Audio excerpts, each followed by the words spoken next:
કુક્કડ કેન્દ્રવતી શાળા ખાતે વિલેજ રસોઈ ટીમ દ્વારા બાળકોને ભોજન કરાવાયું. ઘોઘા તાલુકાના કુક્કડ ગામે આવેલ કેન્દ્રવતી શાળા ખાતે યુટ્યુબમાં ફેમસ એવી વિલેજ રસોઈ ટીમ દ્વારા ભૂલકાઓને ભોજન કરાવાયું હતું.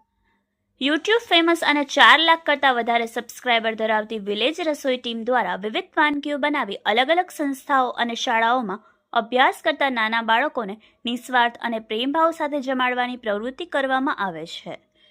ત્યારે આજરોજ વિલેજ રસોઈ ટીમ દ્વારા કુક્કડ કેન્દ્રવતી શાળામાં અને કુક્કડ કન્યા શાળામાં ધોરણ 1 થી 8માં અભ્યાસ કરતા આશરે 175 જેટલા વિદ્યાર્થી અને વિદ્યાર્થિનીઓને એજ્યુકેશન કીટ આપી વેજીટેબલ ફ્રેન્કી, દાબેલી અને કેક સહિતની વાનગીઓનું પૌષ્ટિક ભોજન આપવામાં આવ્યું હતું.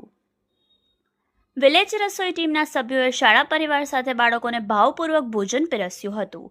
ત્યારે ભૂલકાઓ પણ એજ્યુકેશન કીટ અને ભોજન મળતાની સાથે તેમના ચહેરા પર પણ અનોખા સ્મિત સાથે આનંદ છવાયો હતો. નાના ભૂલકાઓ ઉત્સાહ સાથે ભોજન પોતાના મુખમાં મૂકી હાસ્ય સાથેનો આસ્વાદ માણી રહ્યા હતા.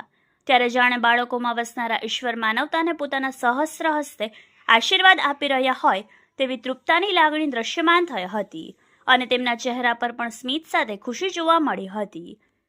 ત્યારે કુક્કડ કેન્દ્રવતી શાળાના આચાર્ય સરસ્વતીબેન ત્રિવેદી, કુક્કડ કન્યા શાળાના આચાર્ય જયેશભાઈ પુરોહિત, આયોજન કરનાર શિક્ષક જાનકીબેન જોશી અને શાળાના શિક્ષકો પ્રવીણાબેન, ચેતનાબેન, કૃતિબેન, દીપ્તિબેન, પ્રહલાદસિંહ, જયપાલસિંહ, દેવેન્દ્રસિંહ સહિતના શિક્ષકગણ દ્વારા શાળાના બાળકોને ભોજન અને એજ્યુકેશન કીટ આપવા બદલ વિલેજ રસોઈ ટીમનો હૃદયપૂર્વક આભાર વ્યક્ત કર્યો હતો.